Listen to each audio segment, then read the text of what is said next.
আজকে আমি নিয়ে চলে এসেছি একটা নতুন রেসিপি, সেটা হচ্ছে পালং পনির।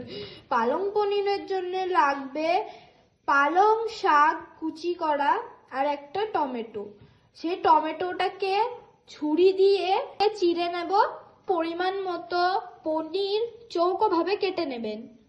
শাকটা এবং টমেটোটাকে সেদ্ধ করতে হবে। প্রথমে করার জন্য একটি পাত্র ওভেনে বসিয়ে গরম পানি করতে হবে, জল দিয়ে ফুটিয়ে নিতে হবে। তাতে পরিমাণ মতো লবণ দিতে হবে। জলটি ফুটে যাবে, তখন পালং শাক এবং টমেটোটি দিয়ে দিতে হবে। শাক এবং টমেটোটি দেওয়ার পর থেকে 7 মিনিট ফুটিয়ে নিতে হবে। আপনারা যদি ঝালের টেস্ট পছন্দ করেন তাহলে আপনারা এর সাথে একটি লঙ্কা চিড়ে সেদ্ধ করতে দিয়ে দেবেন। এটা খাবো বলে আমরা কোনো লঙ্কা অ্যাড করলাম না। পালং শাকটা এবং পালং শাকটি এবং টমেটোটি সেদ্ধ করতে দিয়ে পনিরটি ভাজার জন্য একটি ওভেনে একটি প্যান গরম করতে দিয়ে দেবো। ভাজার জন্য পরিমাণ মতো বাটার দিলাম। আপনারা রিফাইন্ড অয়েলও ইউজ করতে পারেন, আমরা এখানে বাটার ইউজ করলাম। দেওয়ার পর আমরা পনিরটা দিয়ে দেবো, ছেড়ে নেব। গাইজ এত সেন্ট আসছে, যদি পরে খাই তাহলে কেমন টেস্ট এবং সেন্টটা আসবে বলো গাইজ। 7 মিনিট ধরে ফোটানোর পর ফুটে গেলে ভালোভাবে আমরা নামিয়ে নেব। এদিকে পনিরটা লাল লাল করে ভেজে নিতে হচ্ছে।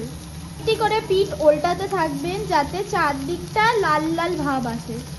লাল লাল হলে আপনারা তুলে নেবেন, হালকাভাবে ভেজে নিতে হবে। পাত্রে ফ্রিজে রাখা ঠান্ডা জল দিয়ে পালং শাকটি এবং টমেটোটি ভিজিয়ে রাখতে হবে। এদিক দিয়ে এমন স্মেল বেরোচ্ছে বলার মতো নয়, মনে হচ্ছে এখনই খেয়ে ফেলি। পনিরটা বাটার দিয়ে ভাজা করেন তাহলে আপনারাও এরকম একটা স্মেল পাবেন। এবং টমেটোটি সেদ্ধ করার পর একটি মিক্সার কাপে ঢেলে দিতে হবে।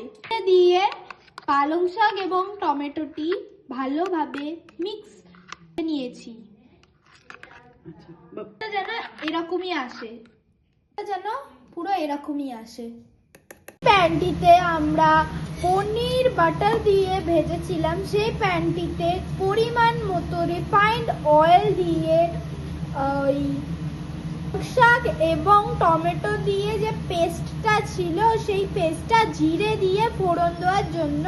তো চলো তোমাদেরকে দেখাই। সেই প্যানটির মধ্যে রিফাইন্ড অয়েল দিয়ে তার মধ্যে জিরে দিয়ে দেবো, নাড়িয়ে চাড়িয়ে নেবো। পর জিরেটি একটু লালচে লালচে ভাব আসলে পেস্টটা ঢেলে দেবো। ঢেলে একটু নাড়িয়ে চাড়িয়ে নিতে হবে। একটু গাঢ় হয় আপনারা জল অ্যাড করতে পারেন, আপনারা পরিমাণ মতো বুঝে দেবেন। ভেজে রাখা পনিরটা দিয়ে দিতে হবে, পর একটু নেড়ে চেড়ে নিতে হবে। পর ফুটে গেলে বাটার, এবং বাটারটা অপশনাল, আপনারা দিতেও পারেন নাও দিতে পারেন, এবং জিরে মরিচের গুঁড়ো ওপর দিয়ে ছড়িয়ে দিতে হবে। গুঁড়ো দেওয়ার পর ঢাকনা দিয়ে 2 মিনিট মতো রাখবেন। হ্যালো বন্ধুরা, আজকে আমরা শেয়ার করব পালং পনিরের রিভিউ। চলো এখন আমরা টেস্ট করে বলি। তো এই দেখো আমাদের পালং শাক এবং টমেটো যে পেস্টটা ছিল রান্না করার পর এরকম থিকনেস এসছে, এরকমই যেন থিকনেস থাকে। আর এই দেখুন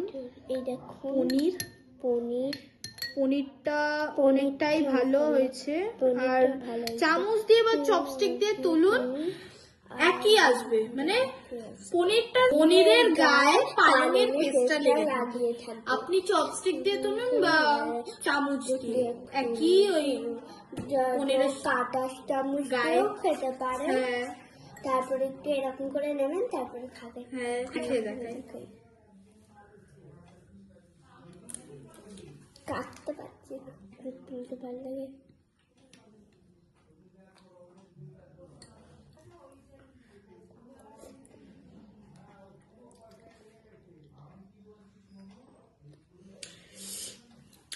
টেস্টি হয়েছে, গরম গরম, নরম নরম। পনিরটা যথেষ্ট নরম হয়েছে, আমার খুব সফট এন্ড আমারই খুব ভালো লেগেছে। স্বাদটা খুব ভালো হয়েছে, লবণটাও যেমন দিয়েছে স্বাদটা একদম পারফেক্ট লবণের হয়েছে, অনেকটাই ভালো হয়েছে। সত্যি হয়েছে, কিন্তু আমি মনে হয় কিচ্ছু জানি না। আপনারা পরোটা, লুচি, ভাত, রুটি যা ইচ্ছা দিয়েই খেতে পারেন। আমাদের শুধু খেতেই ভালো লাগছে, তো আপনারা যা ইচ্ছা দিয়ে খেতে পারেন। আর আপনাদের নতুন বছর কেমন কাটছে আপনারা নিশ্চয়ই বলবে। তখন আমি বললাম না যে কি বাটার দিয়ে ভাজতেই পনির আর বাটারের গন্ধটা এত স্মেল আসছিল, ওর থেকে বেশি টেস্ট লাগছে এখন। তাহলে বলো গাইস কেমন হবে? আপনারা যদি ওইটা বাটার দিয়েই ভাজেন তাহলে ওরকমই স্মেলটা আসবে। তো আপনাদের নতুন বছর কেমন কাটছে আপনারা নিশ্চয়ই কমেন্টে জানাবেন। তো আজকে আমরা এই পর্যন্তই শেষ করলাম। আপনাদের যদি নতুন নতুন রেসিপি লাগে আপনারা কমেন্টে জানাবেন। আর আপনারা যদি চান আমাদের নেক্সট ব্লগ দেখতে, তাহলে আপনারা নিশ্চয়ই চ্যানেলটা সাবস্ক্রাইব এন্ড লাইক করে দেবেন। টাটা।